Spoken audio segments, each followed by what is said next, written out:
Central Illinois, the countdown is truly on. We're 1 month away from the Friday Night Lights. Yes, 1 month away from the first night of the high school football season. At tonight's Morton 7-on-7 passing event, the lights came on, and you bet the players know the significance of tonight. They know they're 1 month away. They're focused in on August 21st, the kickoff of the high school football season.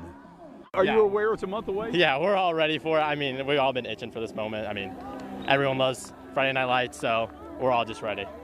These Tuesday night lights aren't the same? No, I mean, these are a ton of fun, but everyone's ready. Yeah, we all know what's 1 month away. We're really excited to be here. You start to get the butterflies being out here.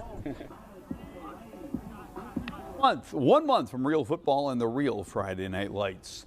Well, let's check out some of the action under the Tuesday, July 21st nights. The Morton Potters are looking sharp in their 7-on-7 tonight. We just heard from Brody Pinner, and Brody Pinner is going to come up with an interception right here, and he's ready to go the other way. Well, convoy down the field at Carper Field for the Potter defense. Meanwhile, on offense, Brody Fritz to Brendan Petty, the 6'7" basketball football stars in the end zone with the football. Well, later is going to find Isaac Davis, who snares the nice backhanded catch and gets his feet down. And finally, Eli Opal is going to catch the ball and turn up field for another Potter score. Potters play Muhammad 1 month from tonight. Peoria Manual also in action. They want to eat. Effort, attitude, toughness, the Manual motto this year.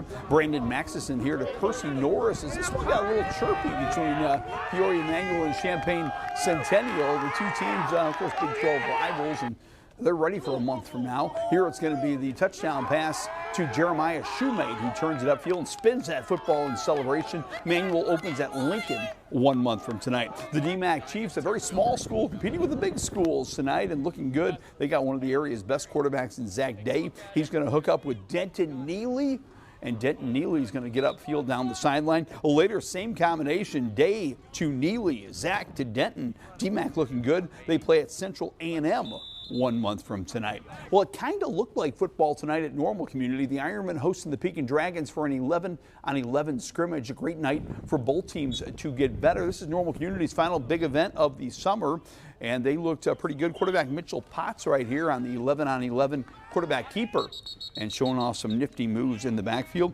Later, a strong run by Malachi Kenzie, who also had some nice catches in the 7-on-7 passing drill. He looked good. Potts here is going to zip in a complete pass. And Normal Community, they got a fun season. They open the year versus Bloomington 1 month from tonight. They end the year playing Normal West. That's pretty cool. Coach Doug Nutter's Pekin Dragons also looking good tonight. We'll start our highlights in the 7-on-7, and Matthew Stropes is going to fire it to Keyshawn Walker. And yeah, Dylan Anderson's giving fives to his senior quarterback. That's a nifty play by Pekin for a score. Later, a little power football on defense. Coach Nutter's going to love this. Carson Eldridge at middle linebacker coming up for the TFL. Meanwhile, on offense, Pekin running the ball hard behind Chase Kruger. The Dragons host Plainfield South 1 month from tonight. The East Peoria basketball team's coming off their best season in nearly 3 decades, but the Raiders' dynamic duo is splitting up. For 3 seasons, star players and best friends Cole DuBois and Quentin Kitt have been backcourt running mates for East Peoria. Cole is fired up for his senior year, even though his good buddy Kitt will leave East Peoria and spend his senior year at a prep school in Kansas. It's definitely bittersweet. I mean, for team-wise, it'll hurt, and obviously he's my brother and stuff like that, but I feel like if it's good for him, it's good for me seeing him go thrive in that area. But team-wise, I feel like, it changes our dynamic, but I don't think it changes our goals or our work ethic or me from a lot of perspectives. Just go out there and control what I can control and try to win games. More with Cole coming up on Overtime. To baseball.